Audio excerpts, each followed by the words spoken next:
All right. Hello, hello, hello. Incredible greetings. Incredible greetings. Incredible greetings. Welcome, welcome, welcome.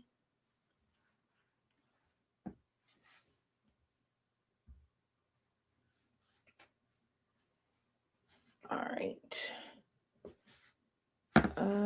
Let's see here. Let me put my phone on do not disturb because my kid keeps texting about his business. So let's put that on do not disturb for just a moment.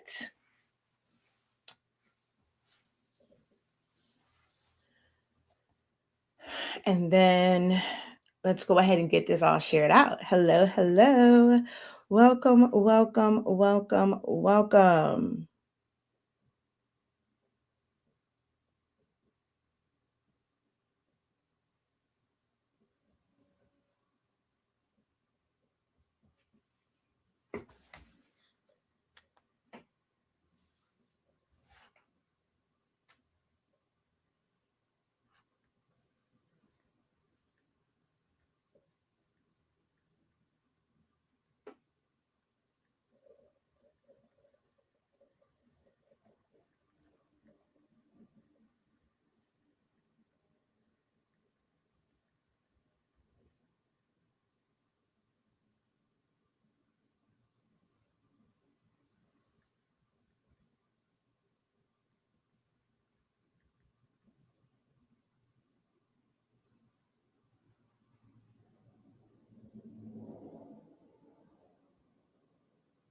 All righty. Let's go ahead and get our Facebook all set up and get this shared out because I want to talk to you guys about designing today, which I think I'm always talking about designing. How are you guys doing this morning? All right, let's see here. All right, there we go. There is my live video.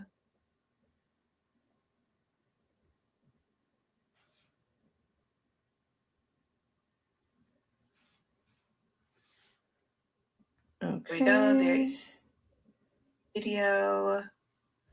Let's go ahead in here, turn my audio off, and get this all shared out.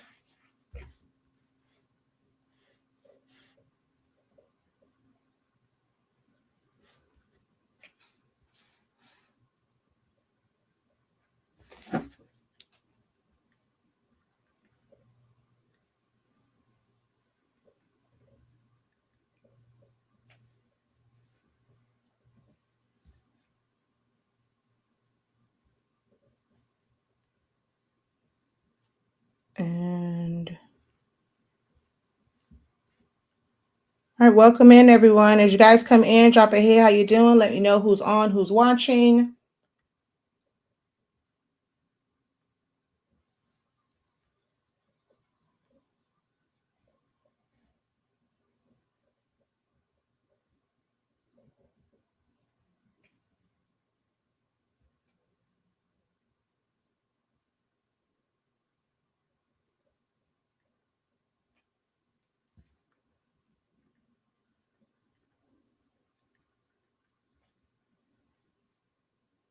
All right, so we're all shared up. All right, so I'm going to go ahead and get started. Hello, everyone. Incredible greetings. I am Shakia, also known as Shakia, the Professor. Our company is HS Inc. 365. We are the home of the Honestly Speak. Oh, I almost said it like y'all said it. Honestly Speaking brand of products where we carry summation paper and ink. Our summation paper allows you to sublimate as low as 365 degrees as fast as 30 seconds. So check it out. I actually do have on a shirt. This is a question that comes up quite a bit, especially for newbies when it comes to sublimation and whether or not you can sublimate to color. So I purposely wore my red polyester shirt that we did. So we're all shut up. Well, so I'm going to go ahead and did not realize I was just mute me. The volume was just down on that one. But I purposely decided to wear this particular shirt. We are hold on. There we go. Like I said, once again, purposely decided to wear this shirt because it shows what happens when you sublimate on certain colors. So I've worn quite a few shirts that have this exact same logo. They're literally were printed at the same time from the same printer and then just pressed two different shirts. As a matter of fact, I actually did all of these shirts on live. You can go back if you want the link to that video, just put shirt in the comments and I will get that link to you where I actually press several. Like I press gray, light gray, dark gray, like a mint color, reds, pinks, all types of colors. Okay. But I want you to see how this comes out. So there is N and K there in the pink and the yellow, but it's barely visible on this red shirt because ink is translucent and it doesn't have an opaque background. So you're going to see, or the colors that you're pressing it on is going to affect it. It looks a certain way on your screen because with your screen, those are opaque letters. It's almost as if like it's built in, whether you put it on a black background or whatever, it's a solid color. So you don't really see, like, you have to understand just how ink works and why it comes out looking differently on your screen compared to when you're putting it on something like a shirt. Or if you were to print directly to a color piece of cardstock, it's going to give you the same results. So I intentionally wore this because I didn't want you guys to see how that works when you are submitting two colors. It's possible, but you're not going to get the full saturation. And some colors you won't see at all. So something like this, like a red shirt, if you have like a client that wants something on a red shirt, anything that is dark, I would recommend just kind of doing black. So a lot of these colors like the reds, like darker blues, greens, if you want to not have a feel on or want it to be quick, you can sublimate black. You will be able to see it. Now, this one, I mean, the fibers of the shirts will come through it, and over time, it will kind of make it seem like it's a bit faded. The color is not fading out, but as those color fibers come through, it's going to change up the color a little bit from when you first pressed it. So that's just a little extra, little sidebar. I'm always about learning here on our platform, like, well, wanting you guys to learn more. And it's always a teaching moment. Anytime I can find a good teaching moment, hey, I'm here for it. If just that little bit was helpful for you, go ahead and put summation in the chat. Just let me know if, that lets me know, like, if it was helpful, if you did not know that, didn't quite understand that, and if you were trying to figure out a way to be able to put designs or how to communicate that with your customers when they come to you and they don't want the vinyl, they don't want the detail, they want it to just be like flat, but they want it on a red shirt. You now can communicate that with them, that that's not possible unless they're going to go with all black because ink is translucent. But you also may want to put that disclaimer on there that over time, the colors won't appear as saturated as the shirt itself kind of breaks down and you start to see some of those fibers coming through. Okay. But that's just that. But I guess that leads into like the other part, right? I am an educator first in all things creative, crafty, designing, business. I love to share my knowledge and I have turned it into a business. So while I do have 10 plus years of videos for free, breaking down so many different things, you will learn a lot from them. I encourage you to subscribe to our YouTube channels. I mean, we're talking step-by-step things, not kind of just like just talking type things. Like you can see things step by step and follow along with them. But we do have dedicated classes, and you are like, when you're able to be in those classes, when they run live, you have every opportunity to ask questions. If you don't get the information that you need, if you don't get the understanding that you need, and you are in one of the actual live classes, that is on you.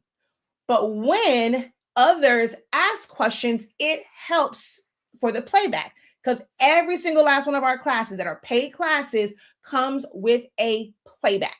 Okay.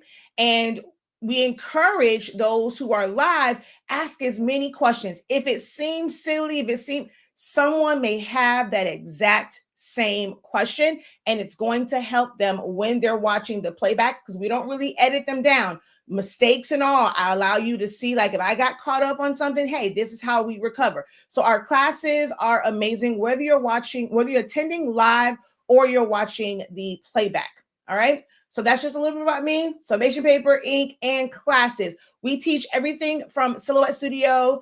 We're now entering into kind of like Canva and how to utilize that. We have business classes. We have classes for actual like craft. Y'all call them craft, like creative projects, whether it's party favors, if it's summation, if it's yard signs, if it's banners, it's just designing. We kind of cover all of those bases. And I share my nearly 3 decades of experience within this. When it comes to designing, not a lot changes. Platforms change, and the tools that they may have available. Adobe has, over the years made things a lot easier.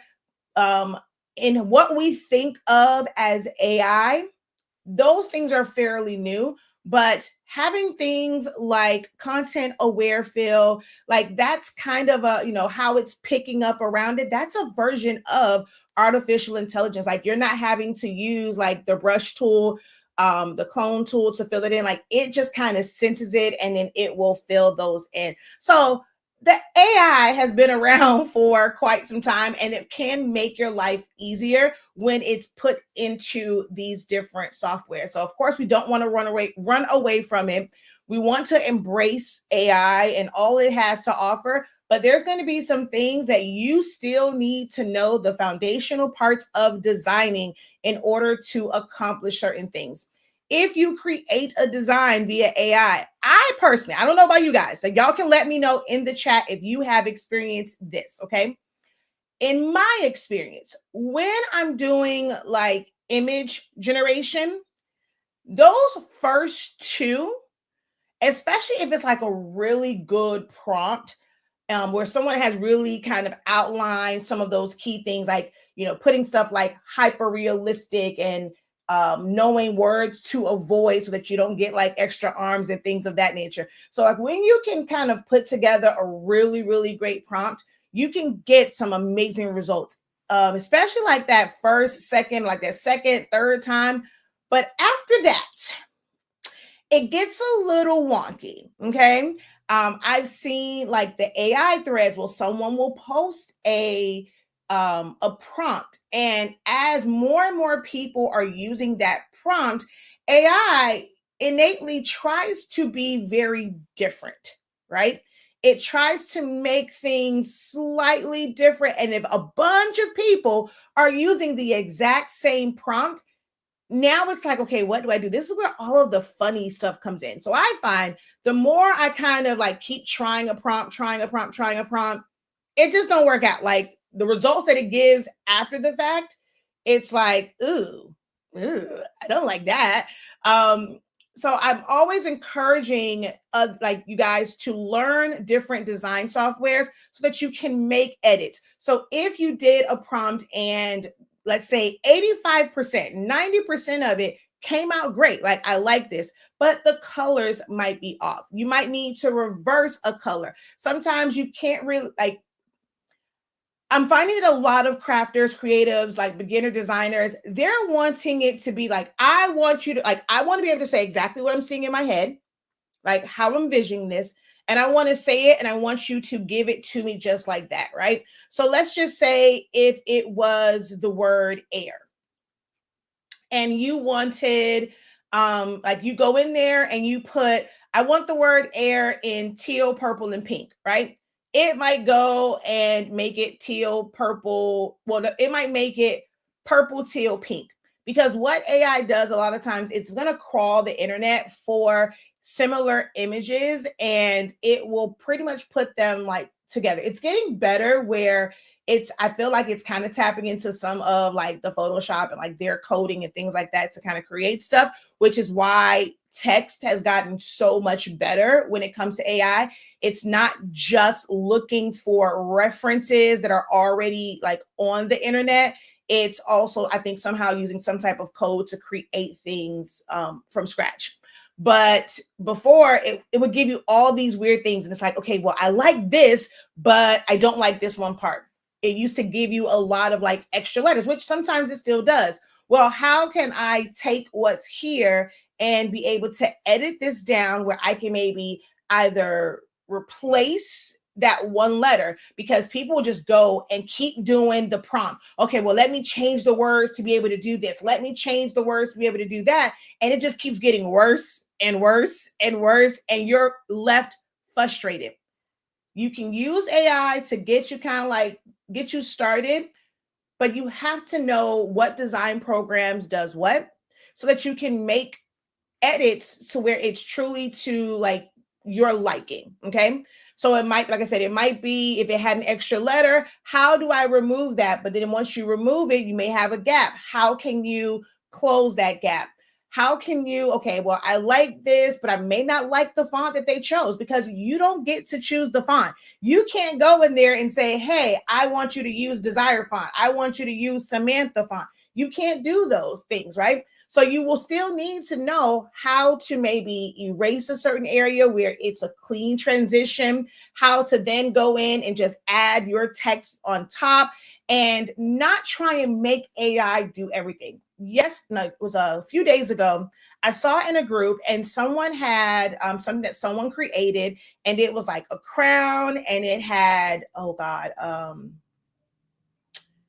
think it's like small things to a giant or something like that. It was like the initials, but they wanted like it had like just the first letter, like the S, but then they wanted like MALL on there. They wanted like the T, and then they wanted things. They had the 2 and the A, and then like the G, they wanted the word giant to be incorporated. So it's like a matter of like trying to constantly use AI to make it give them that. But what AI kept doing was spelling out all of the words. So I did try it because I knew I was going to end up doing this video. And I was able to get it where small and then things, it did that. The 2 and the A, for some reason, it kept giving me an extra like word for A, I guess because they were kind of too close together. They were intertwined. They couldn't tell the difference in it. And then when it came to giants, it kept writing out the full word giants, like no matter what. But even before I tried it, I commented and I said, you don't have to use AI to now fill this in. Just go ahead, type out the words right over it, and you can put like outlines and this, that, and the third over it. And then when I did it, I just took a screenshot of their image. I took it into, I took it into Canva. I think I took it into Canva. I don't know if it was Canva or Silhouette, one of them. And I just typed out the words, chose any font that was kind of a chunkier font, put black, and then that was it. And it's like, oh my God, this is exactly what I think that they are wanting. And then you could take it a step further where you could make it look like it, which I end up doing afterwards, where I made it white. I put a black outline because AI did kind of give me that idea, but it didn't make it perfect. So once they did that, I was able to go in, edit the file that I had, screenshot and, started making adjustments on it. I was able to do that. But you have, like, that has to be front of mind to do that once you use something for AI, because I know not everybody knows how to slant and make it 3D, make it emboss, deboss, give it shadowing, highlights. Like, these are skills that, like designers like me, we've learned over time, and I'm still learning every single day just how to like give it that little extra pop. And AI can do that when you don't have those design skills, when you have no desire to. Like for me, I still desire to design manually. I don't feel as if like, oh, it's taking up too much time. I'm not of like the hurry up and get it done type culture. I know things move fast, but there are other ways to me that I can use AI. But when it comes to designing, it's just something about learning how to actually do it myself, because if I need to change it, I want to be able to recreate that, because it's going to be really hard to take that, plug it into any type of AI generator and have it recreate for you. So learning to design and understanding the design programs is so, so, so important. Okay. So incredible morning, Esther over here on Facebook. Hello, hello. Linnell, Looney Dragon Studio. Hello, welcome. Good morning. Michelle, how are thou? Vanessa, hello. Deborah, how are you? Sharia, Janice, thank you guys for joining over on Facebook. All right. So if you guys are able to, let's have a little chat. Let me get you guys engaged a little bit. This is why. Ooh, well, I did forget to do my Zoom, because then they, like, those who come on the Zoom, they can unmute. I did forget to set up the Zoom today. Taz, hello. Welcome. But if I can get you guys to kind of let me know in the chat, like, what design programs are you currently using that you really feel comfortable with? Let me know which ones let me know which ones you use that you feel comfortable with. If you are someone who's like, okay, I'm really just getting into using these design programs past like Word just to type up an email, or, we used to have Microsoft Paint. Now it's like some real, like, you can really make some things. If it's Canva, if it's Photoshop, if it's Affinity, if it's just Cricut Design Space for you right now, because for you never thought about designing until you got this machine, and now you need to know how to set up a design to be able to cut on it. If Cricut Design Space is your current design software, I want to know that also. And then what struggles are you having? Like, being honest, if you can't comment on it on here right now because you're at work, I want you to dedicate like this to yourself, like this, do this for you, not for me, more so for you, so that you can get the help if you desire help. If you're the type of person like, I'm just gonna figure this out on my own, I just watch these just to watch, it's background noise, and you have no desire to get any better when it comes to your design skills, if you have no desire to get better for your customers and for your business, hey, don't come back to the video and put the comments that you can get some direction and get some help. But if you know that you need some help and it's like, I'm struggling in this area, one, you can't be embarrassed and afraid, all that kind of good jazz. Go into one of the groups then, because we do have it in groups. If you don't want everybody to see, like, we have several Facebook groups. You can go there and post it under there. We also have a closed group. It's only for those who have an account. It's a free account, but if you go to our Academy site, learn.365creativeacademy.com, there is a exclusive community and group there called the Creative Zone. You can drop your frustrations and things there and be able to get some direction and help, so that you're not continually, like, you're not going to continuously be frustrated when it comes to designing, figuring out how to tweak things, change things, figuring out this whole AI thing. Now, I don't teach AI as far as image generation. There are a lot of amazing, I guess you say, coaches, teachers, instructors out there. Don't go looking for an instructor or someone to be like your everything, because that's burnout for them. Then they can't really focus, in your business. You shouldn't be trying to be all over the place. So don't really expect for your coaches and things. So if you have to be in one class to learn AI, but then somebody else is going to teach you how to now take that thing and modify it, so be it. But I won't be teaching like AI image generation. Like, that's just, I teach traditional designing. Now, there are ways to incorporate it. I do utilize AI for it to give me ideas of different things, and kind of like my starting point, and then I'll go from there. I'll show you one of the things that I used like AI for, and then how I kind of made it my own. So my son has a business, and we needed to create a website, right? And let me pull up his website real quick. Let me put this over here.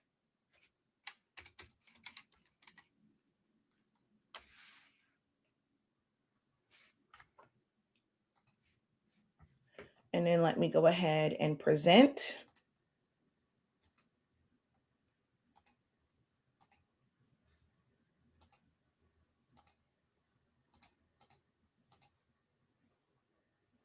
Okay. So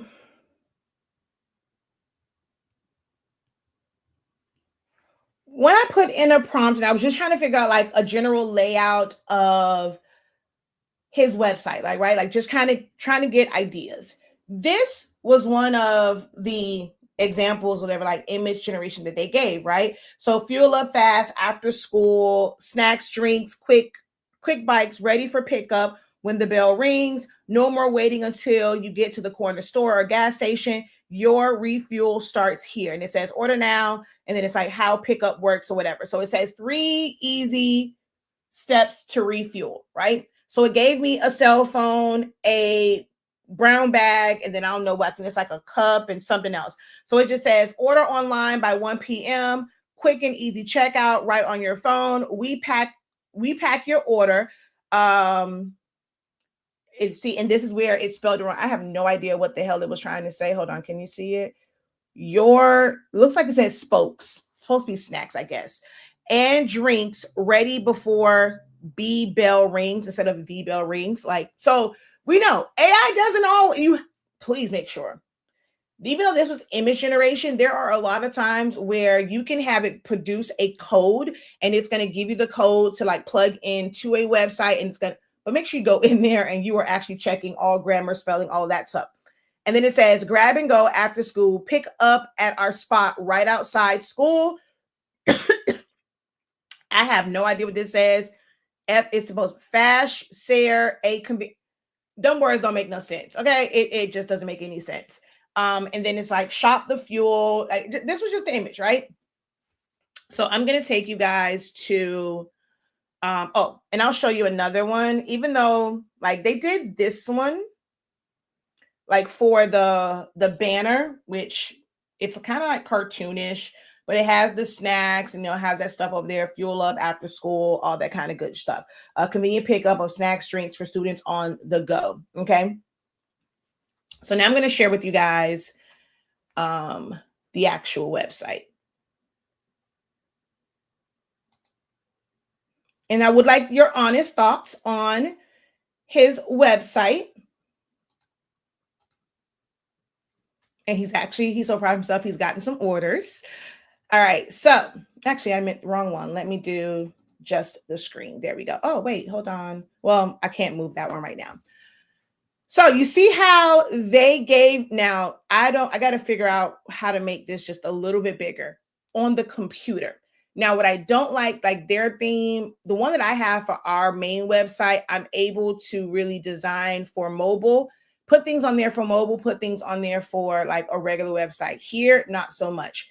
It made these icons pretty small. Now I can make them slightly bigger, but then if I show it to you on the phone, it will make those almost humongous when you're looking at it on a phone. So I'm kind of about making them a little bit bigger, but it has that information, right? So I found an image that I wanted of a phone. I found an image of a brown bag, and the local pickup, I just used a map. So I utilize AI as a reference. Like, okay, if my brain wasn't processing, which I was going to do that anyway, but still, this is for others. If your brain isn't processing like, okay, a layout, a setup, like you can ask it for an outline and things of that nature. And now that you have a vision, like you have, an idea of what you want to create, now let's go in, let's find these elements and create them, right? So I did pretty much how they did, where it's at the top, it's right underneath which this is where I'm like, their website, it doesn't allow me to do the computer version and the cell phone version because it just made this like really, really big, and that drove me crazy because it's cutting off most of it. So I have to figure that out because you can't see any of the stuff at the bottom. So I do have to kind of figure out how I'm going to do this whole thing. But anywho, so having this right under the hero image, so right below the fold, and then so it pretty much kind of says the same things, but of course I corrected spelling on them. Local pickup, and then here having the banner order by 1 p.m. for same day pickup. And then this, of course, is all like me. They didn't really give me like this stuff. So we just kind of did it as a one pager where there's like the drinks, the hot chips, the candy, and just kind of displaying all of it. And this isn't something like the way that this is laid out. Oh, I got to change this. It's not 1 ounce, it's 2 ounces now. But the way that this is laid out and having these images, AI may not be able to create this where it's laying them out, it's spacing them, it's filling in that space You can't always give AI like exact measurements. Like you can do somewhat, like sometimes you can put in ratios to where it'll make it where it's landscaped versus portrait. You can kind of give it a ratio to where it's putting it in a square, but it cannot produce it at a certain size, right? You can't put in, okay, I want this to be 13 by 19. That's something that you can't do.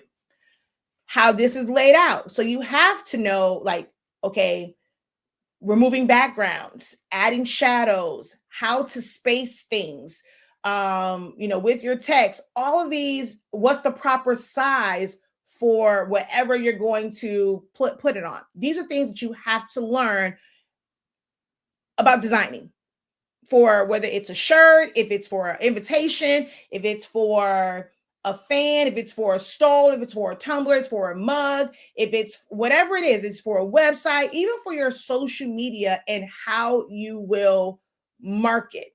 You have to know the sizing. Okay. So we did that one, arranging the candy, right? This actually had a different arrangement, and I recently just kind of changed this one. So how do you arrange this? For the thumbnail, it's even like it's different than this because that's a square. Once you actually click on, so if I go shop now, so it's showing the Snicker one there, but like I hate the fact that I can't really, because a flavor is selected, I can't really like just go to this one. But you see how I had to stack this one differently because it's a square.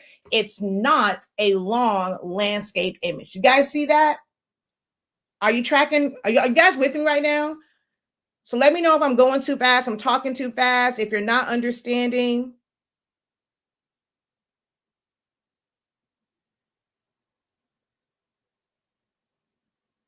So let me know before I continue. Are you guys tracking me right now?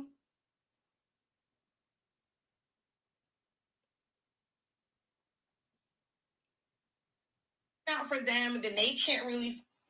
All right. Oh, I didn't realize my microphone was so loud. Jesus. Anita, Silhouette and Canva. Myrna says, incredible. Well, good morning. And hi, Kat. She says, I get it. All right, cool beans. I'm tracking. I'm tracking. Okay, I'm following. I'm tracking. Yes, yes. All right, cool beans. So let's go back to the home screen. And then so we have that. Then I had to put this little blurb in on what they would put in when they're using Cash App. Then we repeated that same one, the Gatorade. Like, so you can just see how these things are set up, choosing the right images, right? These eggs are actually AI generated because one, they don't film, they don't photograph well the actual eggs. And then I'm like, I would have had to like cut one, have one, cut it open. Like I didn't really want to go through all of that. So I did use AI generation for this, but it only gave me like one half. And I kept trying. And this is kind of that part of you go in, you're trying to feed it. And I tried so many different ways, and then I explained to ChatGPT what I wanted, and I asked for it to generate the best possible prompt for me to get as close to this as possible, and it still kept giving me either like, even if it gave me two halves, it was kind of weird, kept giving me like a background. So I was like, you know what, forget it. This right here, so the big egg and then this half one is the one, like the original one that it gave me, but I wanted to change the sizes of them. So I used Canva and I removed the background and then I duplicated it and I moved, like I separated the whole egg from the one half of it that they gave me so that I can duplicate this one, put it to the side, rotate it, and then also like just change the sizes of things, just, just for visual purposes. AI would have never been able to give me this exact layout. You guys understand that? It would be almost impossible to get this exact layout. So it is important to learn how to design, or at least how to arrange things, especially for your websites, because you have to upload your graphics. It's not something that you're going to just do on the web. Well, I use Shopify. You can't do that on the platform itself. You have to upload these things, which means you're going to have to design them in a program outside of, Shopify, whether it's Canva, Photoshop, Affinity, Illustrator, Silhouette Studio. So something like this, you would not be able to use your Cricut design space, right? So you learn designing. Oh, I know how to do this. I know how to do shirts and stuff like that. And you might be able to create some things that you can do print and cuts, and you figure it all out in Cricut design space. But to have quality images to be able to use in different ways, Cricut does not have an option where you can save a file to be used outside of Cricut design space. So like Silhouette Studio, Photoshop, Illustrator, Affinity, you are able to go to File, Save, or Share, Download. They all kind of lead to the same thing, but you are able to select a file type. Is it going to be a PNG? Will that PNG have a transparent background? Is it going to be a solid JPEG? Do you need it to be a PDF? Do you need it to be an MP4 file? Like what format do you need this design that you spent all this time creating? I don't want it to live in this one program. I need to be able to use it outside of it. So I need to save it, right? You want to utilize programs that you can save. I am not saying that there's anything wrong with utilizing Cricut. Cricut having the ability to create designs that you can send directly to a machine, it's great for crafters. And when I use the word crafters, I'm talking about those who are hobbyists, those who are DIMers. You guys call it DIY, I call it DIM, because what do we say to ourselves? Oh, I'm gonna do that myself. I'm gonna do it myself. So for me, I say DIMers. They're not DIYers, they're DIMers. So if you are just kind of a DIMer for personal, you're just a hobbyist and things of that nature, you can utilize all of the resources in there, because you're normally going to make something that is just for you.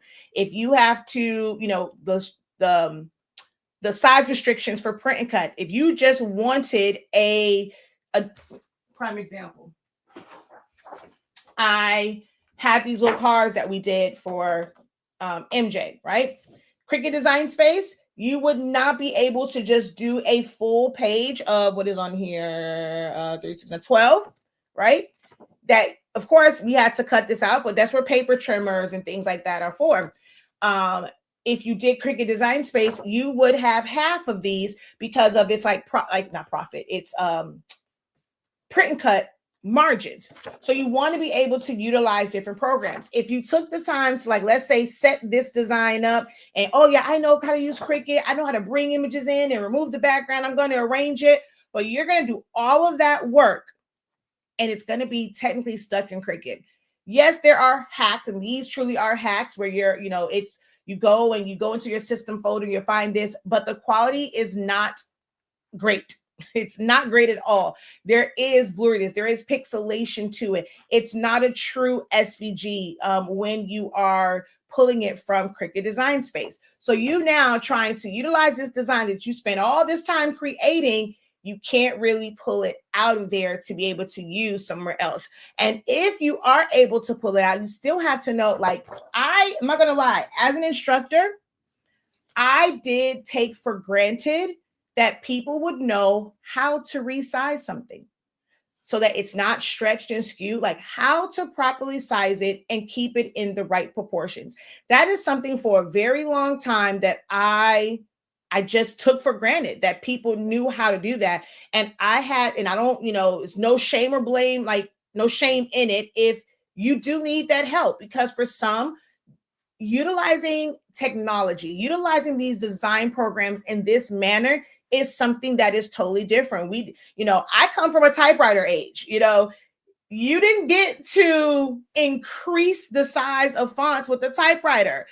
The way that those letters were on there, hey, I needed something that was typed up, and it wasn't going to like fit, boop, boop, boop, boop, boop, type, and you had to start over. Like now you can you can still hit like enter, but you have to to make it, and it'll go across. Like I come from, I may not, these gray, let the gray hairs tell the story, okay?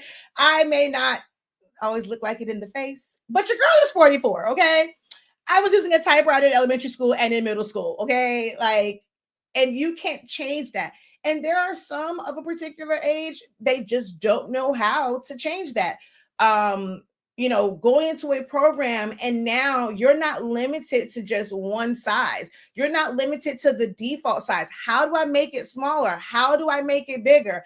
I, for a long time, took that for granted in teaching like the basics. And that's some of the things that like I plan to do. Like my platform now will truly be about the basics. If you're trying to design a full-on shirt, that's not basics, right? You're putting the cart before the horse. If you don't even know how to type up text, like how to start text, how to resize it, how to change the font, how to change the color, how to add spacing to make it fill out different areas. That is, well, actually, maybe even the spacing part is a little bit more, it may not seem like it's advanced, but you got to first get the text on the page.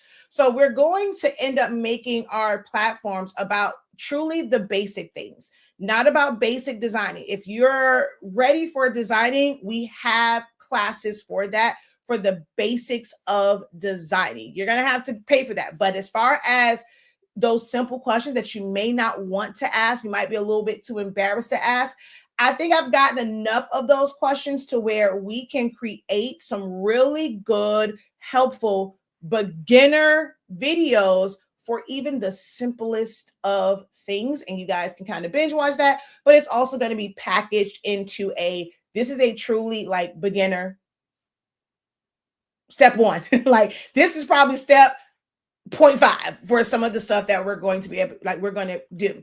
But I don't want you to feel like, man, I'm never going to get this. The reason why that feeling comes is because we kind of see all these things in groups and we want to get to there and we skip all of the foundational things. I have always been about foundation and I have gotten away from that. I feel sometimes I have gotten away from that. Like I know you guys see me do a lot of stuff, but that's me, right? I've been in this 26 years and I would like to be able to share. My mom gets on me all the time. Oh my gosh, okay, like I'll send stuff to her and she's like, why didn't you post this? Because I'm like, my platform has I want to go back to it being about the foundational things. If you are ready for the advanced things, then join one of the classes. But my social media, my YouTube, all of this has always been about the foundational things, setting the foundation. I am able to design the way that I am. I'm able to visualize and even really quickly how I put that together because of the foundations that I have that have been set. Yes, for me, it has been nearly 3 decades. For some of you guys, it's not. You're just getting into it. You have to stop comparing your day 1, your day 10 to someone's year 30. Okay. So we're going to end up doing a lot of foundational things on our different platforms. So be on the lookout for that. So between Silhouettes Anonymous for foundational things for Silhouette Studio and 365 Creative Academy. So these are 2 YouTube channels where anybody don't have to have a Facebook account. So our Silhouettes Anonymous YouTube channel. So make sure you guys are subscribing. And then our 365 Creative Academy will be ones for like just beginner things for understanding design. Now you may have to watch a whole bunch of videos to get through it because we're going to try and make them as short as possible. So you'll have to watch one. It might be literally one step on there that you have to figure it out. And then you can watch another one and watch another one. But if you're wanting that full context, that's where the classes come in at. Okay. What about videography? I don't teach videography. Good morning. I have been able to watch you in a long time. Glad that you are here this morning. Hello, Jackie. How art thou? Let's see here. So again, I still have that question. What are some of your struggles when it comes to designing? If you are able to, drop a few lines, what areas are you, that I need to work on these areas? whether in a paid class or a free guide. Like if you're going to watch the free, you got to make sure that you are disciplined with your time and say, I'm going to dedicate 30 minutes, not to creating this design that I'm going to sell. I need to carve out 30 minutes a day, 30 minutes a week, whatever it is. So where this is for me, this is for my personal growth in designing. Oh, but I got no, see, y'all making me feel some type of way. I got no feedback. Did it look good? Was it horrible? Like I said, can I get some feedback on the website? Man, y'all are a rough crowd.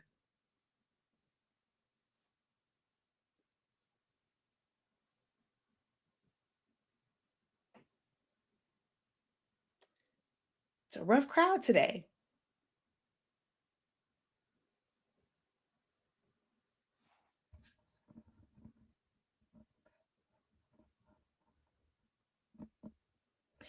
Who all was on yesterday when I was building out the website and like putting the products and all that stuff in? Who was on yesterday?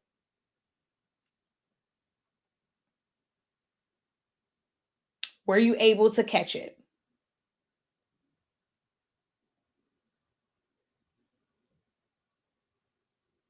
The site is wonderful. I love how you have everything laid out. Okay, thank you, Miss Myrna.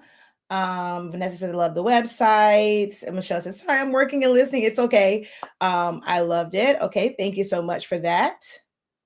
The website looks great. Hello, Miss V Designs for you. How art thou? Welcome in. So we did have a question on what design programs you're working. So I'm still looking for the answers for that so that I know what to put on the platform. Y'all know Silhouette Studio is going to be, top of the list for me. Whether you have a Cricut, you have a Caesar, you have a StarCraft, you have a GravTech, if you don't have any machine whatsoever, I'm always going to say, like, where you start at, everyone should download Silhouette Studio. It's not an app. You have to have a Windows or Microsoft, an Apple iOS like system. What things called like. So I'm about to call it Macintosh. That's back in the day. But so you have to have one of those systems. It's a program that you download, but it's absolutely free. And you have, access to so many design tools in this free platform. That's always going to be number one for me for teaching. And then a little bit of Canva, and Photoshop is one where I'm still debating on how I want to kind of roll out Photoshop. Oh, okay. It's for Linda. Hello, how art thou? Silhouette. It looks kid friendly. Okay, thank you. I use Silhouette Studio, Affinity, and Cricut. I'm just coming back from my Carnival cruise. I made my outfits and got lots of compliments. Yes. Awesome. Awesome. But you got compliments, but did you take the next step? Did you have, even though we are on vacation, but we're wearing things that we made, did you hand out some things where they can contact you and they can kind of catch up with you, look at your social media and possibly order from you the next time that they go on a cruise?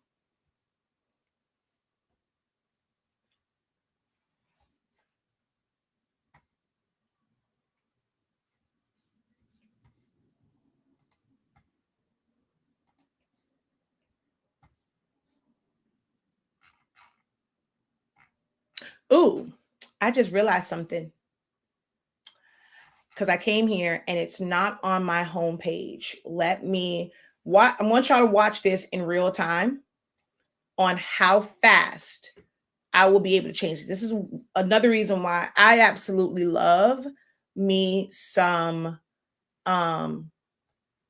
Shopify. Okay.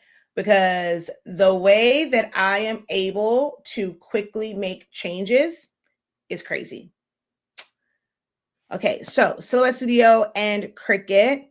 So these are the programs that you guys are using. How proficient are you? How confident are you when it comes to designing in those platforms?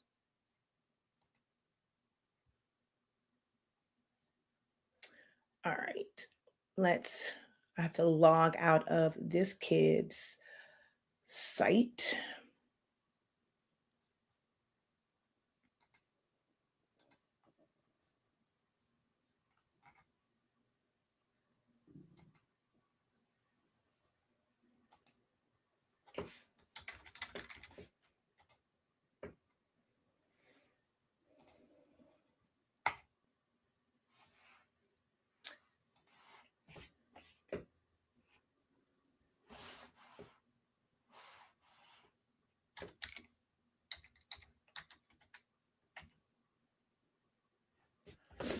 I had to log in.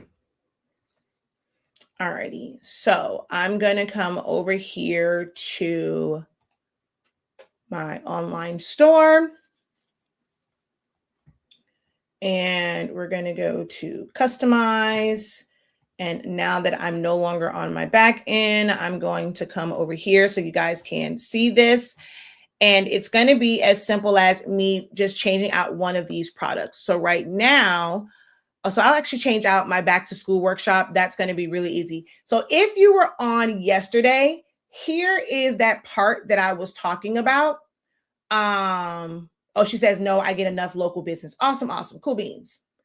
So here is where I was saying, like, the thing that I use on our main website, it has an option called featured product. Featured product.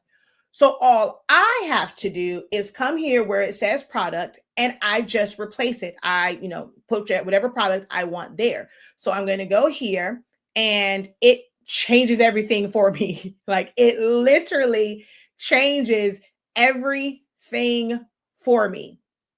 And I just hit save. And now I'm going to move this off of the screen. And we are going to refresh. And bam, it's there, right? So this is one of the things that I like. Themes are so important.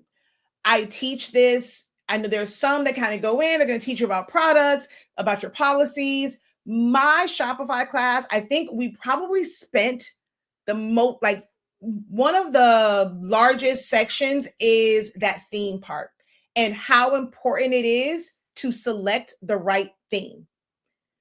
So that it operates how you want it to operate. So if you're looking to set up an e-commerce site, specifically Shopify, we're going to have another kind of Shopify walkthrough and I kind of take you through it. But we do have a detailed Shopify class. And then we're going, for those who want to set up a Shopify within our creative business program, we're going to have a dedicated day for like a couple of days, for that as well. But look at how easy that was.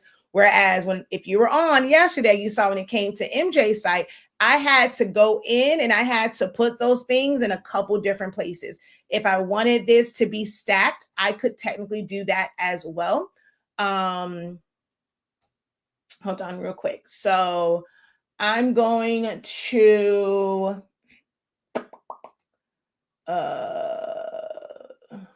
right. Oh, actually, no. So this is a featured product. So I don't think that I will be able to change it on here as far as it being stacked. Let's see. Yeah, I don't think on this one I can do stacked.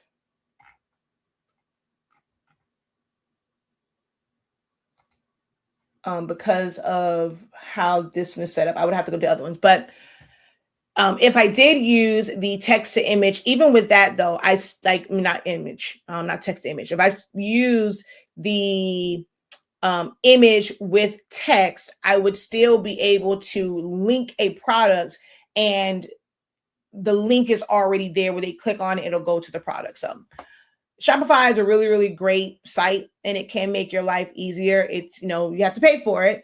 One of the things that I am realizing that Shopify did in their pricing, like the lowest plan before you had, I could have sworn we had like at least 3 staff accounts.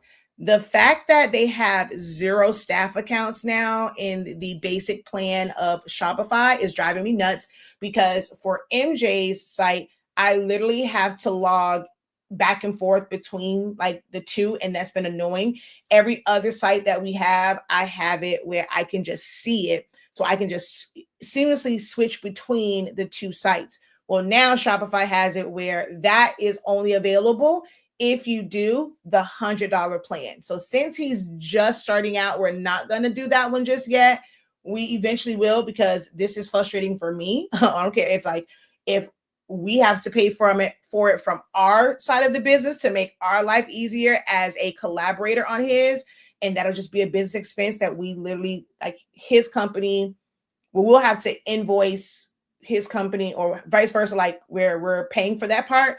But the difference in that, I just may have to, because I don't want to switch. So once his business kind of like really picks up, I know that I'm going to need that feature. So, but I love Shopify, but that's not about designing. I'm okay with most of the tools in Silhouette. Just Wishbone as better. Just Wishbone as better at designing, huh? Are you saying just Wish one? I'm not sure. Repeat that. Well, clarify that for me, Carol. Let's see here.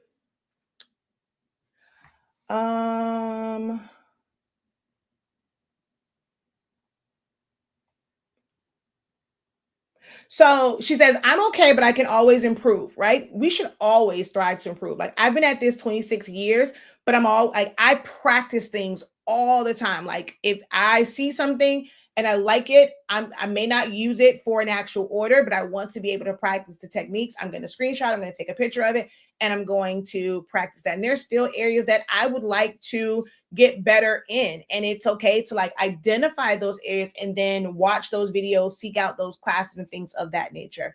Are you able to really conceptualize your designs fairly easy? Oh, I wish I was better at designing. Okay. Hello, I have a Cricut, but I want to learn how to text and change the sizes for a logo. Okay. I use Silhouette and Affinity for 6 years, intermediate level.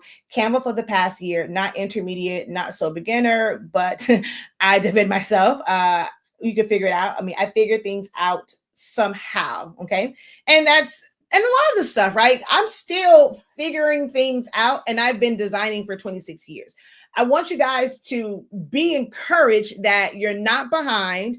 It's not like, you have to, like, it's not you, like, oh, I just can't figure this out. Like, it's something wrong with me.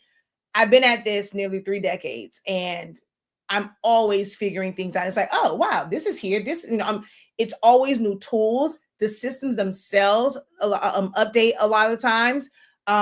Just learning different techniques. And so with Carol, to you saying, I wish I was better at designing. What I find, as someone who is in groups, I'm asking questions. I'm really in the trenches. I'm in the groups.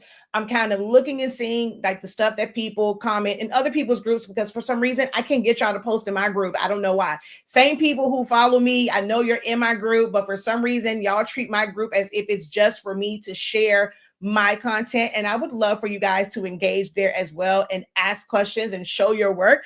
But for some reason, no matter how many times I say that it's okay to do that, y'all just don't. So I do spend a lot of time in other groups. And what I've noticed is when you guys say, I want to learn how to design, that's different than I want to learn how to, like, I want my creativity, like in how, like being able to conceptualize designs, right?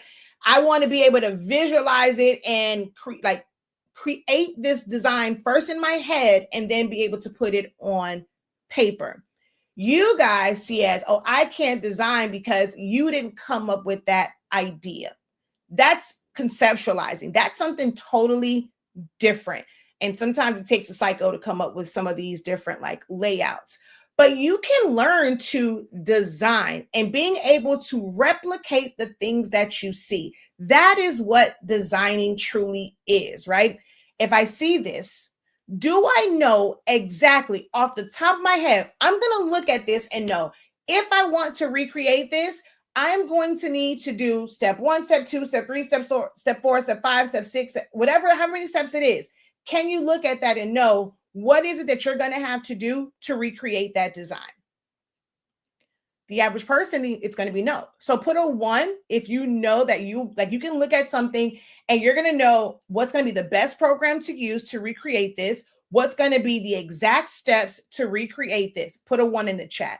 2, if you haven't gotten there yet to where you can't look at something and just automatically know I can recreate this and be able to go and do it.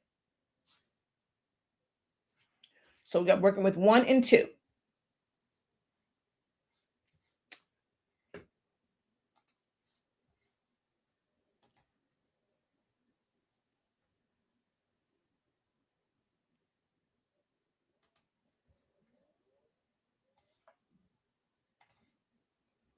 And while you guys are doing that, I'm going to move some things over to the main screen.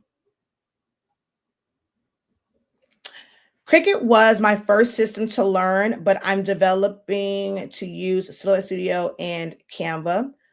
I'm a mix of 1 and 2. So explain that you're a mix of 2.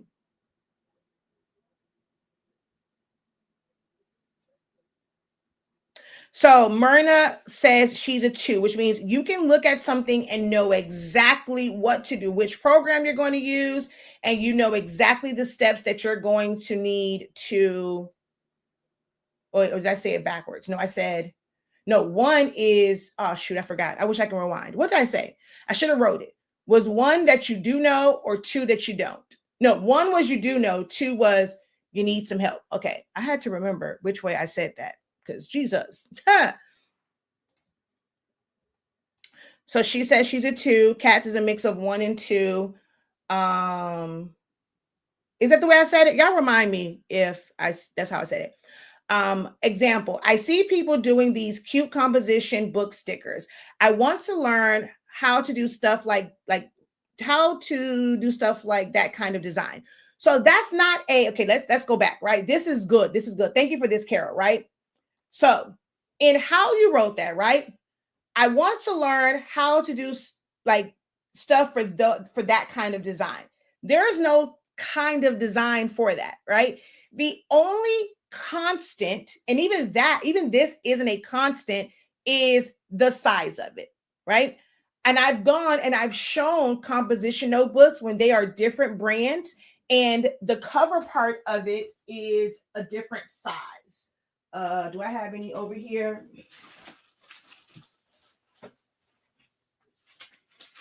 Let's see, do I have any that have a design on them? I don't think so. Well, at least not right here. Let's see, none of these have a cover on them. Nope, none of these do. And none of those over there have one either. Man, oh, here's one right here. Okay. So, there is a difference, like in, of course, the way that this is designed, right? And then if we look at this one that I created for someone, there's some people that will have just a background and a name. There's some that had like the ripped paper or the like, it was like the ripped composition like top, and then they had like lockers, and then all they did was put a character and put a name on it. Some of them have names, some of them don't have names, some of them have pictures. There is no kind of design for that. You could literally take any design that you have. If you wanted to go and make this notebook cover, you know, of course, you do at your own risk. But all you wanted to do was put, we're Miami family, the Dolphins on here, the Dolphins logo, right? For someone, a kid, they really love Dolphins, or even if we're an adult, they need a book to take notes in. They just started a new job and they have to be able to take their notes. They want to be able to easily identify which notebook has their notes for their training, right? So they just want to have a image of a Dolphin logo or whatever team logo, right?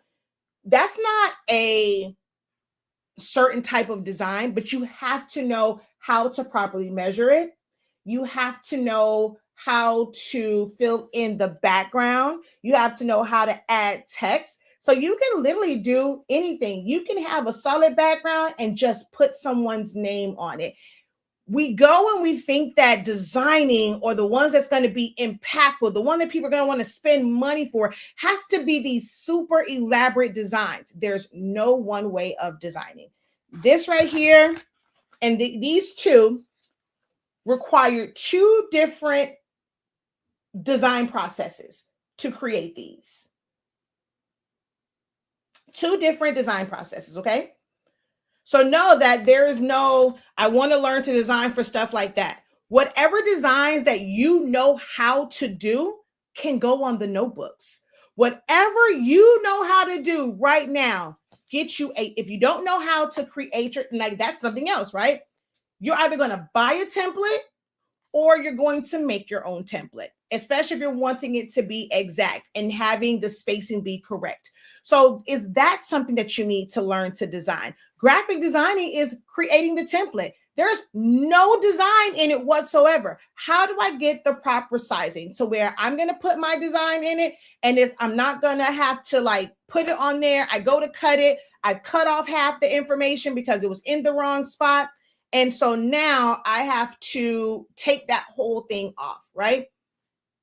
Creating a template is a part of designing and knowing how to set the right measurements, knowing how, like, which shape are you supposed to use for that? Some people use a straight up rectangle. So I kind of have a rectangle, but then on the inside, like my edges and my safe zones, they kind of follow the curve of like a composition notebook, okay? But there is no set way. I want to learn to make designs like that. Some things are, okay, let's just take this one, for example, right? What type of designer do you want to be? You can be someone that creates the element that somebody else is just going to use and place on the design itself. You can get so great at, now this one I do believe was AI because of how it looked, whatever, but someone could go in and create this, utilize starting with vector and having the shadows and, you know, putting the different layer styles and making certain things look recessed, pulling things out, highlight shadows, filling in the colors, all of the things, right? Someone before AI, you know, could have gone in and they're going to create these elements, and they're just going to have either a single bee or a collection of bees. Hey, you can buy this. You're not able to design this element.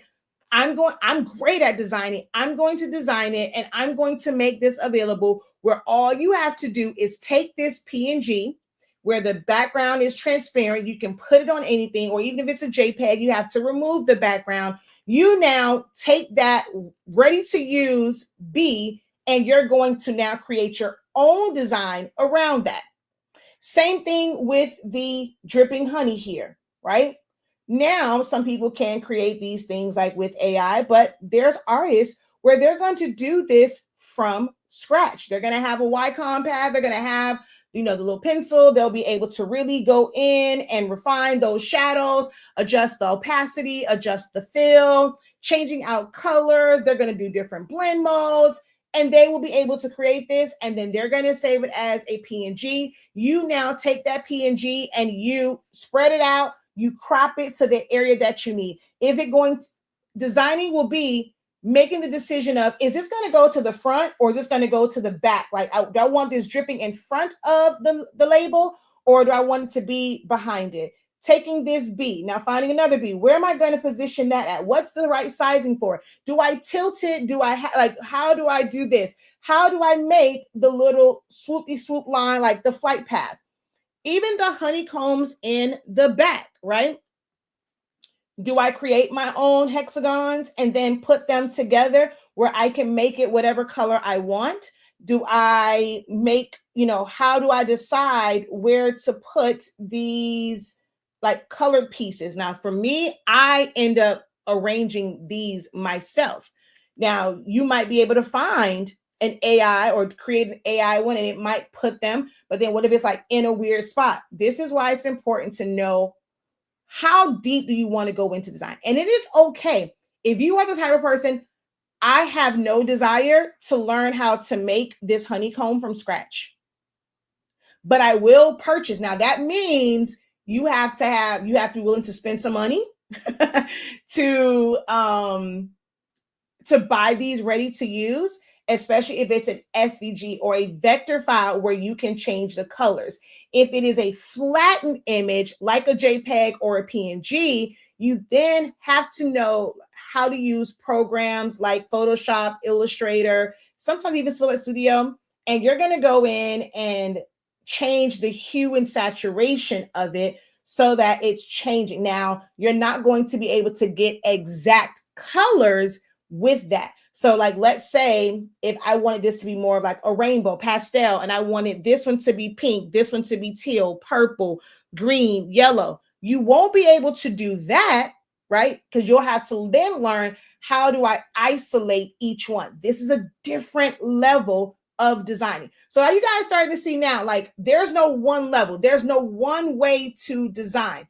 What type of designer do you want to be? And it is okay. Know that it is okay if you're like, I just want to be able to take pre-made JPEGs, maybe even SVGs and PNGs, and I want to know how to arrange them creatively. That is a level of designing. I want to learn the skills to where I can create my own version of this beat and I can sell it, even without AI, right? I want to be able to create some dripping honey and I can sell that to either like direct to consumers, or if I'm creating a bunch of designs, I'm going to get my work put on platforms like Canva, and I'm going to get, a commission, or like they have their little pot that they pay people from. So I'm going to be able to get paid from Canva because my artwork is going to be on Canva. I'm going to be able to be paid from Creative Fabrica because my artwork is on Creative Fabrica. So if you're looking to create these things yourself and then put them on platforms like that or sell directly to the end user, you can do that, but you have to know how to design. Or if you're going to use AI, you got to learn how to do really, really effective prompts. Okay.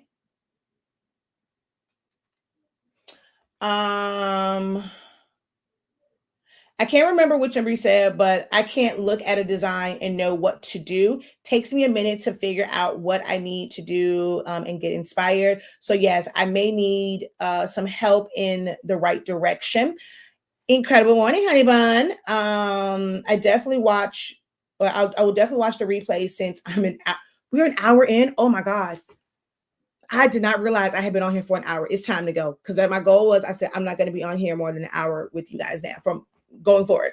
So this is good. I love the cover design. Let's see. I'm in between 1 and 2. A lot of my problem is placement. I think I overthink a lot. You probably do. Most of you guys overthink a lot. I overthink, which is why I end up with a page full of different ideas. So this right here was one of like the designs. I'm going to share my screen again. All right. And let me go back over here because I can't see y'all comments anymore over on Facebook. Between 1 and 2, a lot of my problem is placement.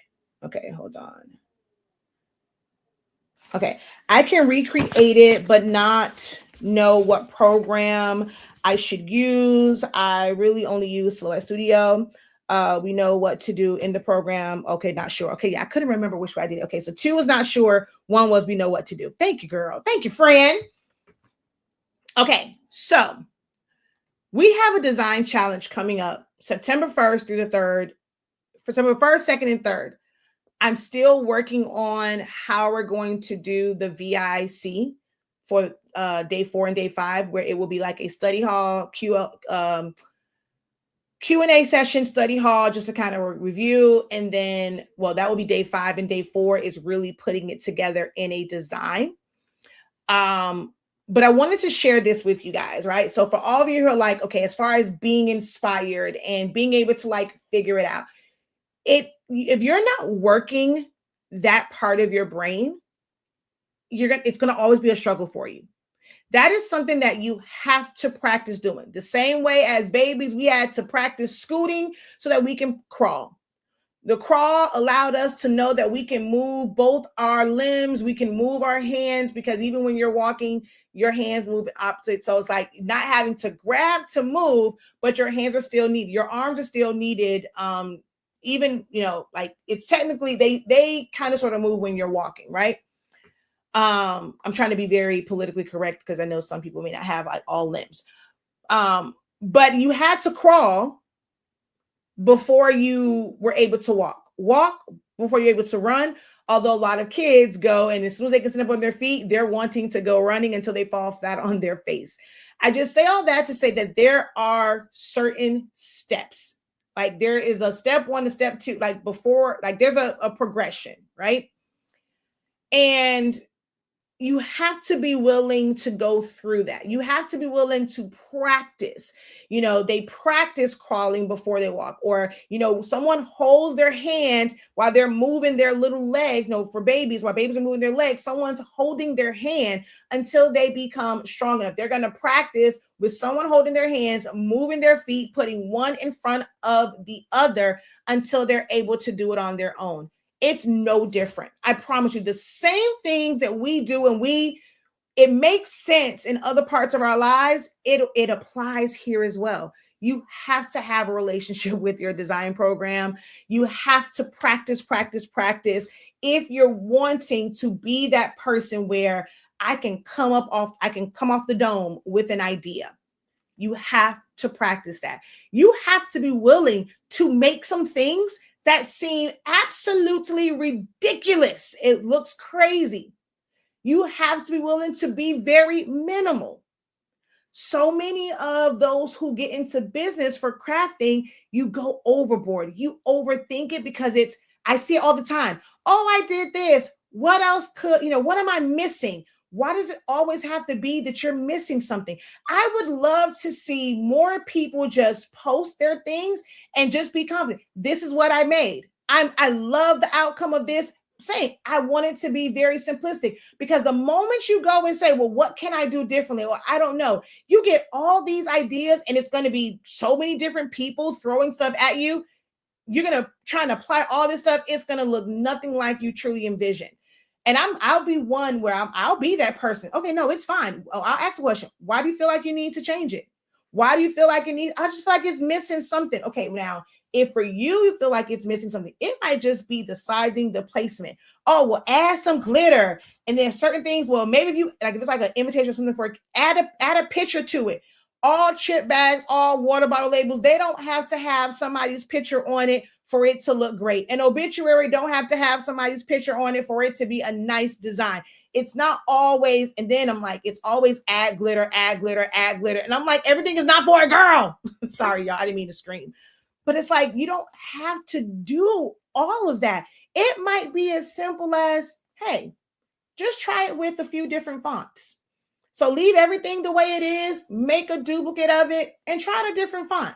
Maybe it's just that font. Maybe it's something as like tweaking one color. That's all you need to do. But you don't have to go and something like, oh, well, add a I hate that. Oh my God. That makes it's like chalk. It's like fingers on a chalkboard. Add a splash behind it. Oh my God. That drives me crazy. That when people think that's the cure-all for everything. It is a cure-all. So here is kind of the process. Now, those who were on the Zoom, there was no playback for it. So if you want to kind of really see the process, you have to join the design challenge. But here is some of the inspiration things, right? So someone says, did you create a spiral? Did you create the spiral notebook mockup? No, so I did not. This is not an actual mockup. That is an actual picture of a notebook that they sell, and that's what this is. And you can tell based off the shadowing that this is not technically a mock-up. Now, this could turn into a mock-up. Like, let's say, because this is already done, right? And someone took a picture. Here's the other thing. Oh man, it's so much that I want to teach, but we don't have the time. this is what I'm like, I need you guys to be in the rooms. I need y'all, like, I'm going to try my best to have dedicated times. But for me, this is a job just like y'all. So I'm more so available throughout the day, because in the evening, I got to be mom, wife, I have to be teacher, I have to be zip, I have zip learning that I do. So I can't always do things, in the evening. You have to create a schedule for yourself and be disciplined enough to go back and watch classes, watch videos and things of that nature, which is why I'm trying my best not to. I was trying not to go over an hour, but we're at an hour and 20 minutes. So I'm going to say this really quick and wrap this up. Okay. So a mock-up is not always like full on digital, right? You can create a mock-up by getting a real shirt and just imposing your design on it. You can take your own pictures, right? Take your own pictures of the things that you purchased, and you can utilize that. Once you plug it into a design program, this is a part of designing, you can design your own mock-ups. Now, because this was done, right? And let's say this would be pink or whatever. Now, your pink might be a little bit different. I could have easily taken this, put a box over it because it's a solid color. I'm going to go in, I'm going to select this color. I'm going to take the line color off. Now, this looks to be a blank canvas that I'm going to group that. I can put a design on. So I could have taken, let me see, does this have a white? Okay, so she's, I'm going to bring to front. And I'm just going to put this here. That technically becomes a mock-up. Well, it's a little bit different because this is kind of blurry and this is a high resolution image. Now, if I wanted to change this bow to match this, then that's something that's totally different, right? If you're wanting to create your own mock-up, it's either someone creating the spirals digitally. And to me, those don't look like real a lot of the times. Sometimes it's people taking a picture of it, removing the background, and now there is a PNG of an actual set of spirals, and you would go in and put that in. You would need to create the shadows. Like, that's full on designing. But you will be able to take something that's already there and just make little tweaks to now make it your mock-up. So as long as you were going to use pink for the bottom of it, boom, hey, this is how it's going to look. Now, if it's a matter of changing this and all that, no. The other thing too is I am one where for your website, having something where they can see the final result. Do you need to have a full mock-up like this for every single order? Absolutely not. Let me come off of this. Now I got to go into professor mode. Is it okay if I go into professor mode for just a second? I'm gonna get back to it, so we're not here for 2 hours. But is it okay? I need y'all permission. Is it okay for me to go in real professor mode real quick? Just about a good 2 minutes of professor mode.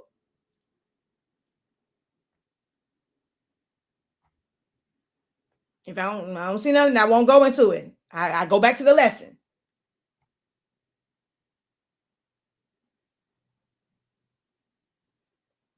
Oh, wow. I see that she's like, yes, please. Okay. So yes, please do. Please do. Okay.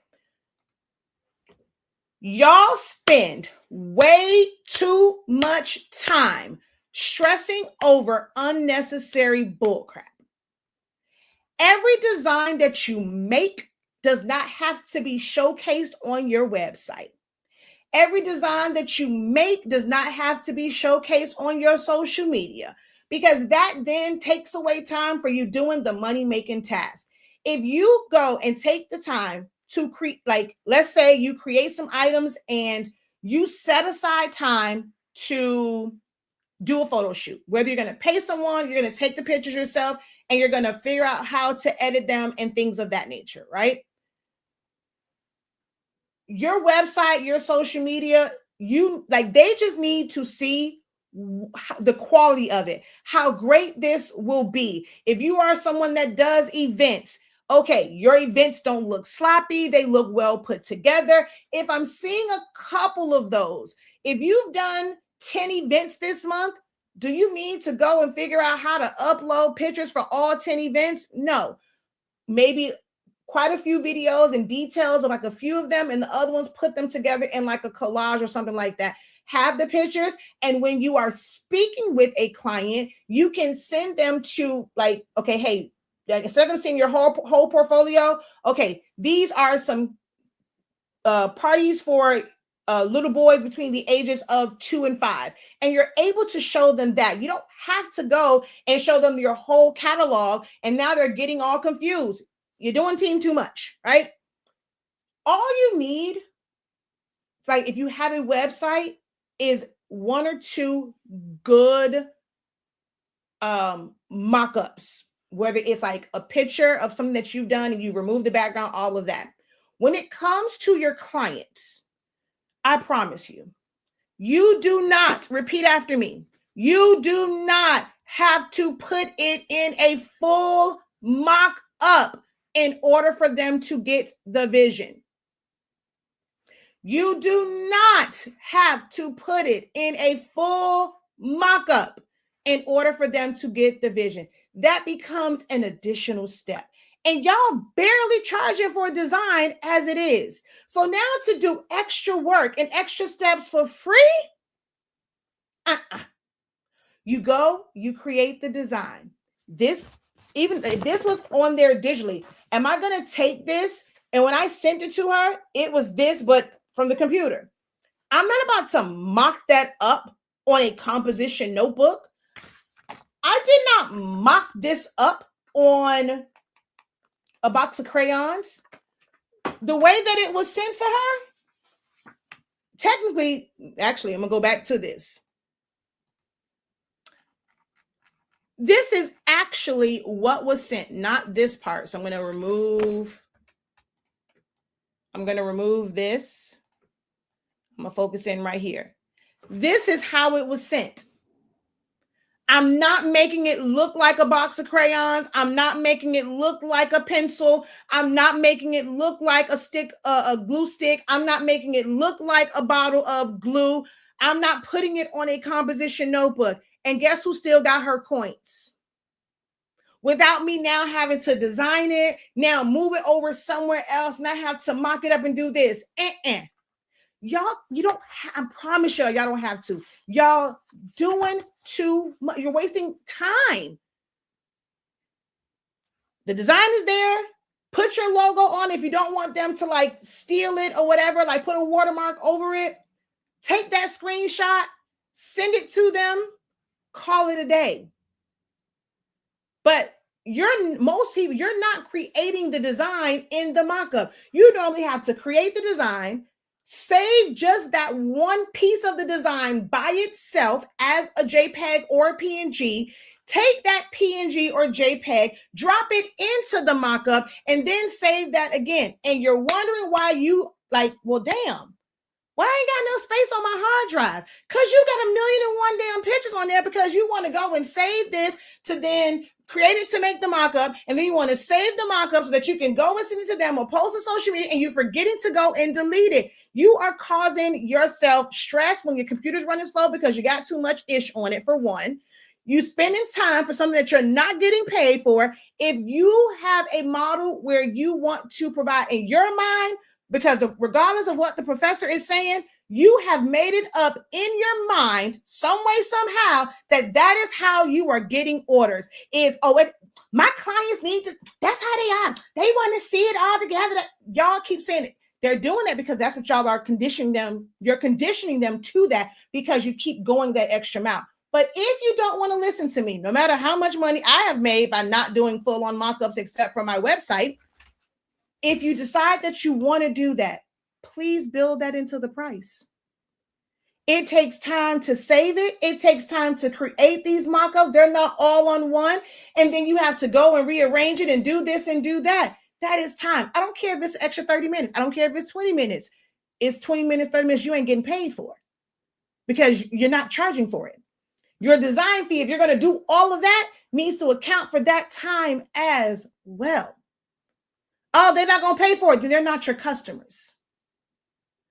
You need to stop being lazy and find the customers that's willing to pay the. So if you want to deal with, and you're like, oh, it's easier to get the people, like, well, I can't get those customers because you're not, I can get those clients because you're not putting in the work. You're not presenting yourself to be able to get those. So if all you can get are the ones that's going to stress you out and that don't want to pay, then hey, that's on you. That's on you. But you shouldn't be working for free. If that's the case, you might as well go and focus on them people job that you got to clock into that tell you what to do, because you don't work for free for them. Every minute that you work, you expect that job to pay you. Yet and still, everything that you do for your own business, you're willing to do stuff for free. Now, there are some things that you do. My son is about to learn that lesson today in marketing. We're documenting it all. And at some point, these videos will come out. But he's about to learn about having a marketing budget and how marketing works, and how sometimes you do have to give things away for free to be able to get the word out, because you are a new business. So what do you have to do for more people to find out about you? So that's we're on lesson number 5 today for him. So I thought about my baby and I lost a whole train of thought. But yeah, you ain't gotta do all that unless you're going to charge them for it. There are going to be things that you're going to do that you have to do on the backside. I always say these are the things that people don't pay you for directly, but it should have been paid for in your business. These are what we call non-chargeables.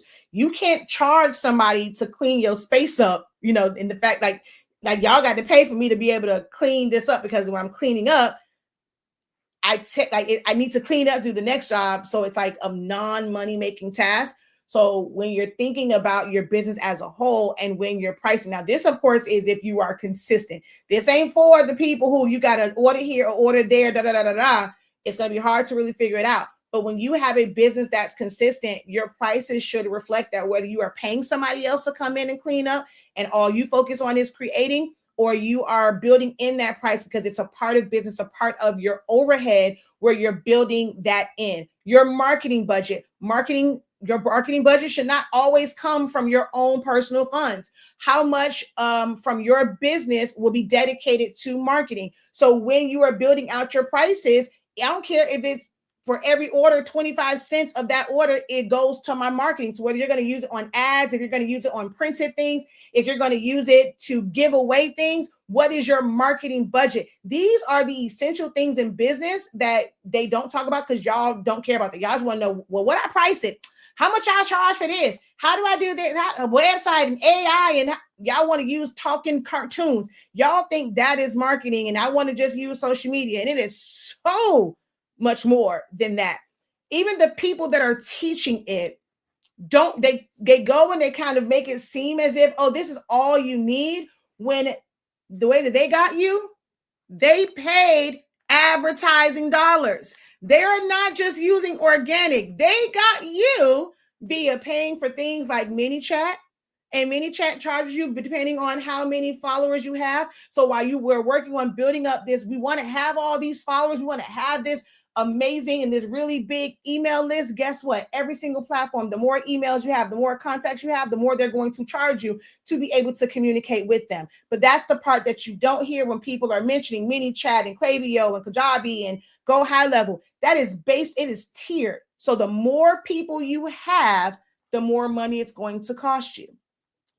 They got you not through organic, they're paying for ads. But they're leading you to believe, oh no, you can just use AI and you can go and you can create this and your business is going to blow up. Yet they're using ads. Okay, my bad. Let me come back to designing. I took up way more than 2 minutes for professor mode. I'm sorry. I'm going to do the little Men in Black, and I need y'all to forget that I just took 15 minutes instead of 2 minutes. Okay. So, she said, I stopped working. I got my notebook. I was doing that in the very beginning. Then I learned that I was stressing out. I was stressing out more than I needed to. So you were doing that when you wanted to create a mock-up for every single thing, post every single thing. Yeah, don't have to do all that. It's like, we need it. She says, I only know Professor Mode. I'm look, the way that this kid is, I'm proud of him in his entrepreneurship journey.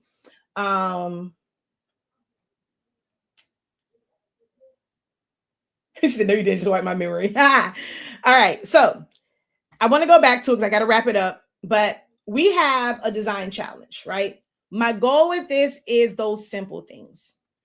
When you, I promise you, I promise you, I promise you, I promise you, when you focus on or you work on the simple things, or what, like, you might consider it to be very simple, but it is so integral to designing.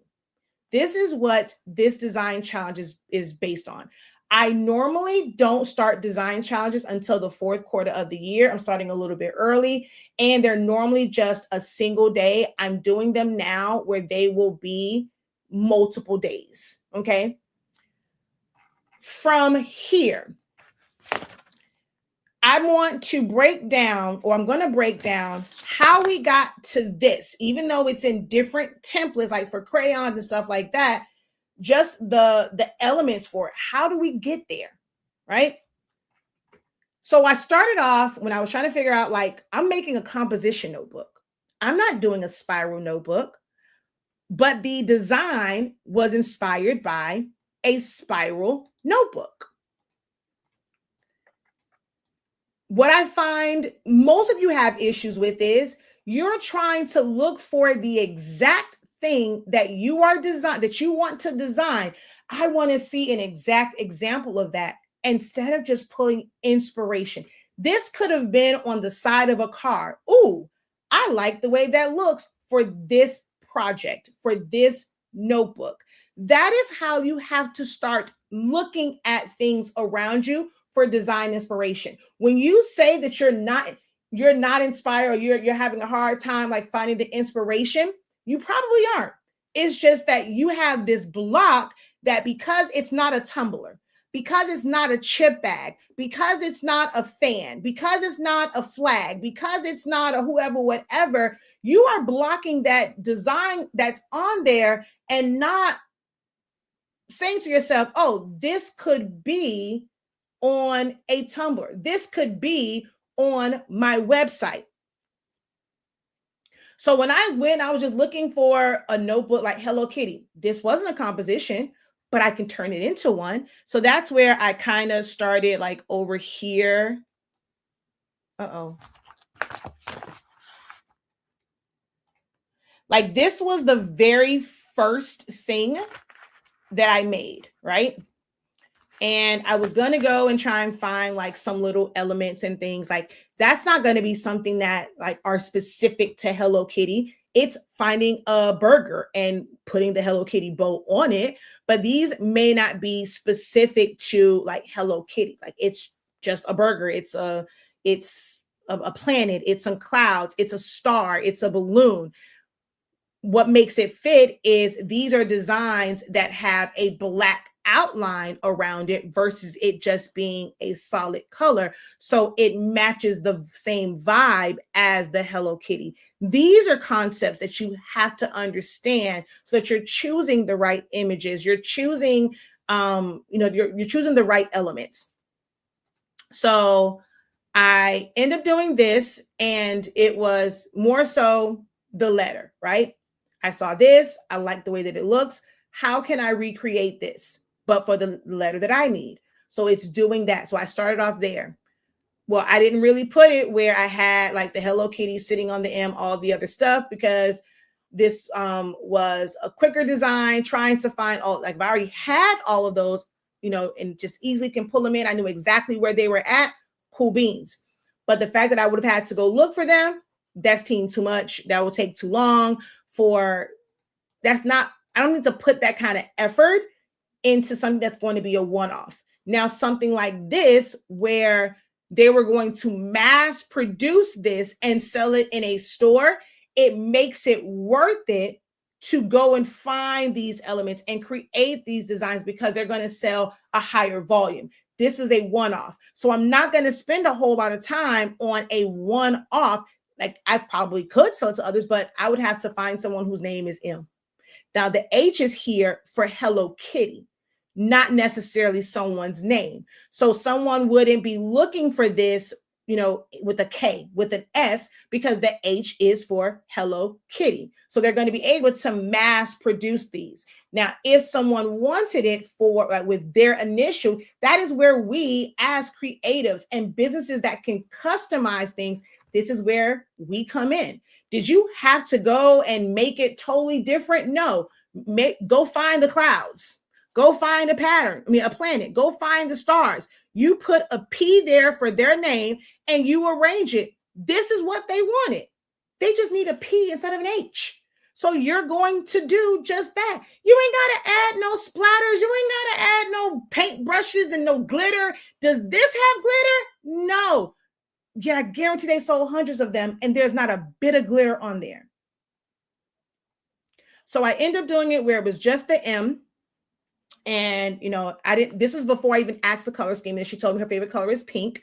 So I kind of had this one and just kind of had it hanging off the side. I like the whole little peekaboo thing. I did her name and then, it doesn't have the line there, but it's still having like the color block. So this is like, what are the elements? I want the color block at the bottom. And then I chose to put like a line there because I did it on MJ's own and she can write like whatever subject is right there. That was the vision behind this one. And then when she said pink, I kind of saw some other stuff and I saw, so originally I had, of course, this image right here, which is the classic, just peekaboo Hello Kitty, the classic Hello Kitty. And I think I had this one with her sitting down, or did I get that one? No, I picked this one because Hello Kitty was sitting down right here. Right? So those are my first, like my original ones. Then as I'm like looking for inspiration, I saw this one and I saw this. I thought her with the glasses on was so uber freaking cute. Peeking off the side, this is kind of one of those things where you don't have to have all of the design, front and center and spaced in the middle. That makes it small. Now she gets to take up the majority of the space and it's like cut off. It's like peekaboo. Hello, it's like, it's just the design concept, right? It's the layout, it's the composition of it. So when I'm looking at this, it's the elements of the stripes on the side, the bows, outlining this pattern piece at the bottom. Hello Kitty is behind it, and then having a busy design in the back, whether it's stars, whoever, whatever. There's stripes, so I did like the stripes on here. Is this her color scheme? No. So this was the inspiration picture that I pulled, and I was on Zoom and I pulled these, and they saw me make basically these. So making my own, is this one? Yeah. So I made my own stripe pattern and I'm able to make them whatever color I want. I made the background. So I didn't make it as big because I knew I needed to put some other stuff on here. But making the background, I could use glitter. The glasses, I searched for one. When I saw this, I'm like, ooh, I want the one with glasses, but I need her hand up. So when I searched for Hello Kitty with glasses, although I could have even just taken regular glasses, I didn't have to use this one. I actually have some vectors, some SVGs that are just glasses because I've used them for like my Minnie Mouse designs and things like that, and Mickey Mouse. So I could have gotten those, but I did search first. So I had to trace that. And then I had to isolate that where it's the exact glasses that, have been used for Hello Kitty. And then there's some of them you see here, the peekaboo one, her eyes are open. Well, I made the peekaboo one where her eyes are closed and just switching it up. This is a part of designing. Taking this step by step to put all this together, you have to think of the M as an element by itself. The name with the outline, an element by itself. Let's put that together. Tracing and setting up the Hello Kitty, a process in of itself. The background, that is a separate process. The stripe for the subject, a separate process. And now we're going to bring all this together. Each one of these things were created separately. They were not created stacked on top of the background. They were all created separately and then brought together for a full design. The M here is the M and the name, exact same one here. The only difference is instead of it being pink, this one has a pattern to it. Here, I could have put the pattern, but it would have been too much. So I opted to just make that the same blue. So being able to isolate the bow. And I didn't have to do the same pattern they did. I did more of a denim look. I didn't do stars. It was a Hello Kitty. Where is my outline? There's supposed to be an outline to this. So there is this like Hello Kitty pattern. Did I create this pattern? Absolutely the hell not. I went and found it. Now, could I create it? So this is why I go back to, do you want to be the person that just puts things together from ready to use images and elements? Or do you want to create those things? So somebody took the time to create a seamless pattern of Hello Kitty and bows. They made my life easier. I didn't have to go in and recreate that myself and save it as a JPEG and all. It was ready to go. I pulled it in, I cropped it, I added it to the design. This is a level of designing, and this is the level of designing that I want to be able to teach you. This is what our 3-day design challenge is all about. Learning to trace, learning to make simple, basic patterns that are striped, making all of these things individually, practicing your outlining, your shadows, your sizing, things of that nature. 3 days of the first 3 days are going to be creating all of the elements. What steps are needed? Breaking it down in the class. I'm going to break it down again. Well, actually, there's a pre-video coming for that. Kind of how I broke it down here, but it's a little bit more organized. In the inspiration, what did I see? How did I decide to use it and knowing what to do? So there's going to be some videos for that. You guys will be able to watch through that. And then in the actual challenge for 3 days, we're going to go through choosing and selecting that letter and doing your offsets and making it, the layers and the borders and all that stuff, how to properly trace, how to change the colors, how to bring in patterns, how to crop, how to get them to fill into your shape. That is what we're going to do for 3 days. And that's what this price covers. There will be an opportunity for those who commit to come into the 3 days. There will be an opportunity for you to have 2 VIC days. It's going to be a full Q&A, whatever questions. There's no silly questions. This is where you're going to come into that session knowing that I'm going to be there until every question is answered and I'm helping you have an understanding. If you have to practice on it while you're with me, you want to do it, you want to share your screen for me to see the process, tell you you can learn from others. So there will be a study hall, Q&A, screen sharing session on that Friday. That Thursday is, okay, now that we have all of these elements, let's put them together in various designs. Like you will be able to choose whichever design you want. And then now take all these elements and put them in. So my goal at the end of it is really to see different designs, because that is truly designing, where it's not like everyone's design kind of looks the same. I want to see how you now take these elements and how you arrange them. So that will be a part of VIC. That option is not available because it will only be available to those who actually enroll in the class, and you'll see that option there if you then want to upgrade to the VIC days, okay? This right now is, so we had the early bird, we had the pre-order that was up until Sunday. Now it is early bird, and you can get it at this price. It will go up again on after Friday. No, I'm sorry, after Wednesday. Today's what, Tuesday? Oh, tomorrow. I'm sorry. So tomorrow, it will go up again, which actually I got thrown off because of MJ. It was supposed to be 3 days. So I might make it after Thursday. It will go up to regular price because we will be on the heel of it starting. Okay. So you missed the pre-order, but don't miss out on this price for early bird because the price will go up. We do have buy now, pay later options. So you can use Sezzle or Klarna or Afterpay, which for those, I'm going to drop the other link because that's directly on the Academy site. But if you're going to use those right now, it's $43.65. And then that, of course, will go up as well. Yes, I created all of this in Silhouette Studio. The only thing that like technically wasn't done in Silhouette Studio was the name for that font. I did not have to download a new font. There was a website. It had the font. You type the name in. I saved that, brought it in, traced it, and then I did all of the outlining and things like that. So the name I did not type directly into Silhouette Studio, but everything else was done in Silhouette Studio. Technically, even my, oh, this isn't the one. I just realized this was too high. Even my templates for like the crayon box, when I created my template, I created this all in Silhouette Studio.